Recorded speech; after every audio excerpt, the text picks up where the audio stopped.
morning, everyone. Welcome to Great Day at 9 on your Thursday. I'm Caitlin Francis. One day away from the weekend. Cannot wait. Cannot wait. And one day away from vacation for our producer, Becky. Becky, that must be nice. Aren't you going to Disney? Did you pay for the tickets yet?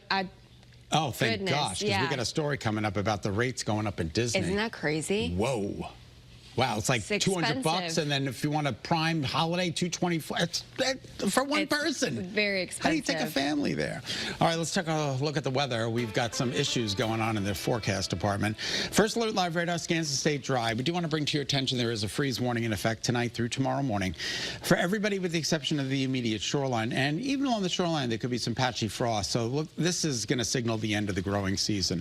First alert weather days tonight and tomorrow morning for the first frost. Near record cold tomorrow morning. The record is 29 at Bradley, 33 in Bridgeport. We're going for 32 at Bradley, 39 in Bridgeport. So kind of close to those records, but it's nonetheless, it's just semantics. It's going to be cold. First alert, futurecast tomorrow's weather today keeps us high and dry. And then the rest of today, we're talking about some really lovely weather, lots of sunshine, but temperatures only in the upper 50s. No longer the 70s or 80s we had earlier this week. Tomorrow, a little bit better after that frosty start. And then Saturday is spectacular with partly to mostly sunny skies and temperatures in the upper 60s. So get out there and enjoy. Just in time for the Eversource Hartford Marathon. And I will be there with my bells on. Yeah, I'm sure you'll have a lot of people who come say hi to you. I hope they do. We're going to come out to the Channel 3 tent, say hello. It's going to be a great day. It's going to be a great day. Yeah, very good.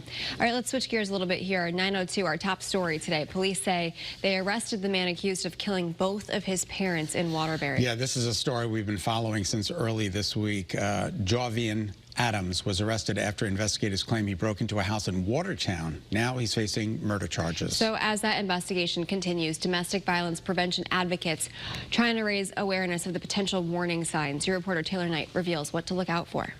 Prosecutors say this started as a domestic dispute. October is Domestic Violence Awareness Month, and police say that it's important to know the signs of domestic violence so you can help prevent it. One neighbor told Channel 3 that he saw a man and a woman arguing on the front lawn of the home on Beverly Avenue just hours before the shooting happened earlier this week.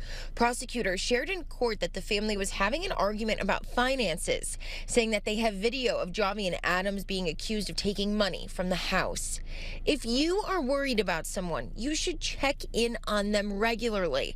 Help is always available by calling the Domestic Violence Awareness Hotline.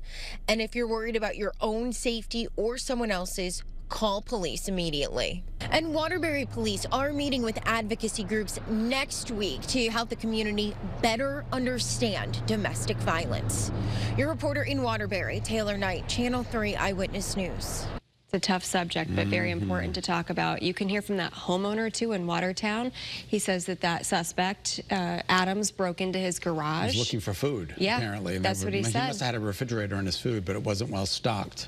Well, he said that he did get away with a little bit of food, but that was it. Yeah, so that full story up on our website, WFSB.com. And then the I-team was digging into this suspect's criminal record, so you can find out what they found with previous run-ins with police there as well. Again, all up in the WFSB app and WFSB.com. All right, senators could not pass the spending bill to reopen the government. Another vote failed yesterday. The Senate Majority Leader is now considering votes on bills to only fund specific parts of the government.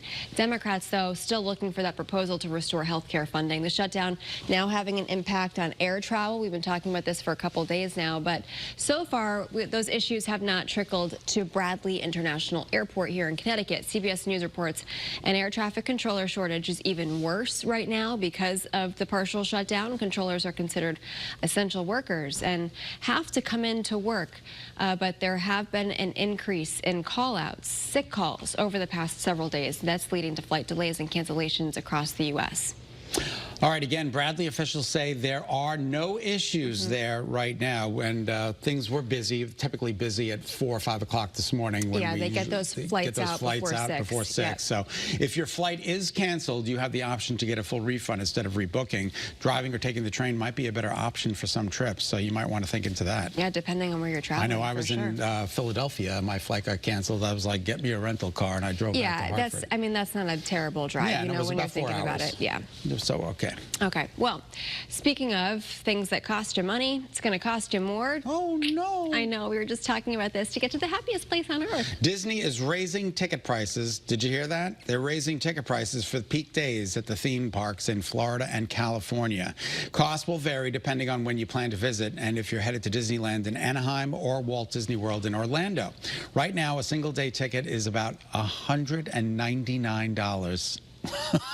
We'll just call it 200. Just call it 200. And it's going to jump to $224 during weeks around big holidays. Okay, so like right now. Right? Now. Like yeah. We've got a long holiday weekend on tap. Yep. Lots of I was making some phone calls to some of the high schools across the state, and I was like, hey, can I come on Monday morning? They're like, yeah, no problem, except we don't have school. Exactly, Columbus Day. Yeah. Or Indigenous Peoples Day, whatever Exactly, you call it. yeah. So Becky, our producer, taking a trip to Disney. Yeah, good luck. Have a good time. Thankfully, she got her tickets ahead of time. Isn't Kate Amato going there as well? Well, the whole crew is the whole off Great to Day Disney crew is World. going. How We're did all we going to not be get there. I don't know why we weren't invited. We weren't invited at all. Now, Disney says the increase is effective immediately, and it's because of higher labor costs and park expansions. All right. Everything costs more money. Everything costs more money. Well.